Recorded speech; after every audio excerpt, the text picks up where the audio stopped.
Thank you. মানে রোদ আসলে দেখার সিনেমা না, অনুভবের সিনেমা। মানে কয়েকটা ফ্রেম আমার কাছে মনে হয়েছে যে একটু আমি অন্য কারণে বোধহয় মিস করে ফেললাম। সেটা হয়তো হতে পারে বড় জোর 2 সেকেন্ড বা 5 সেকেন্ড, কিন্তু আমার মনে হচ্ছে যে অনেক কিছু আমি দেখতে পারি না। এটা আসলে নর্মাল কোনো কথা দিয়ে আসলে রোদকে ব্যাখ্যা করা আমার পক্ষে সম্ভব না। নূর ইমরান এবং টুসি আমার খুবই কাছের, আমরা একসাথে সহশিল্পী হিসেবে কাজ করেছি। ওদের সঙ্গে অন্তত মাসে 2-4-10 বার দেখা হয়, কিন্তু আমি এখন আমি চাই না যে ওদেরকে আসলে সামনাসামনি খুব বেশি দেখতে, কারণ ওরা এই চরিত্র দুটিকে এমন একটা জায়গায় নিয়ে গেছে। আমি জানি না আমি এটা বললে পরে অতিরঞ্জিত বলা হবে কিনা।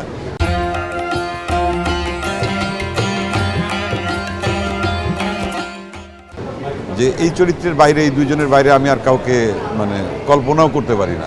এবং এত পারফেকশন, এমন একটা লেভেল, মানে এটা ওরা অভিনয় করেছে না কি করেছে, আমি তো বহু বছর ধরে অভিনয় করি, মানে আনবিলিভেবল। এটা নিশ্চয়ই সুমন করিয়েছে, মেজবাহুর রহমান সুমনের যে মেধা। এবং প্রত্যেকটা ফ্রেম আমার কাছে মনে হয়েছে যে একটা পেইন্টিং, এবং প্রত্যেকটা শব্দ আমাকে এক একটা দোতনা দিচ্ছে, একটা ফিল দিচ্ছে। এবং যতটা সময় একদম শুরু থেকে শেষ পর্যন্ত আমার মনে হয় না যে একটা সেকেন্ডের জন্য কোথাও আমার মনে হয়েছে যে আমি বোধহয় কিছু পেলাম না। এবং পুরোটা আরও কতবার দেখলে পরে আমার আরও কত ভালো লাগা কাজ করবে, আমি সেই আশাটা ব্যক্ত করছি। এবং সুমনকে বলবো যে আমাকে একটা কপি অন্তত দিয়ে দে, আমি ভাই এটা দেখতে থাকি। আমার মানে আমি এটা বলতে পারবো না। এবং এই ছবি নিয়ে আমি অনেক কথা শুনেছি সোশ্যাল মিডিয়াতে, অনেকেই বলছেন। আসলে অনেকে অনেক সময় অনেক কঠিন করেও অনেক কথা বলেন, ব্যাপারটা কিছু না। আমার মনে হয় যে যারা সিনেমা ভালোবাসেন, জীবনের গল্প ভালোবাসেন, এই রোদের গল্পটা একজন মানবীর প্রেমের গল্প।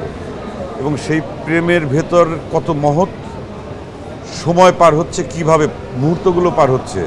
সুমন তার ভাবনা চিন্তা, তার মেধা, তার চেষ্টা দিয়ে সেটা অর্জন করেছে। এবং আমি মনে করি যে আমার সারা জীবনের দেখা সেরা সিনেমাগুলোর মধ্যে একটি হয়ে গেল রোদ।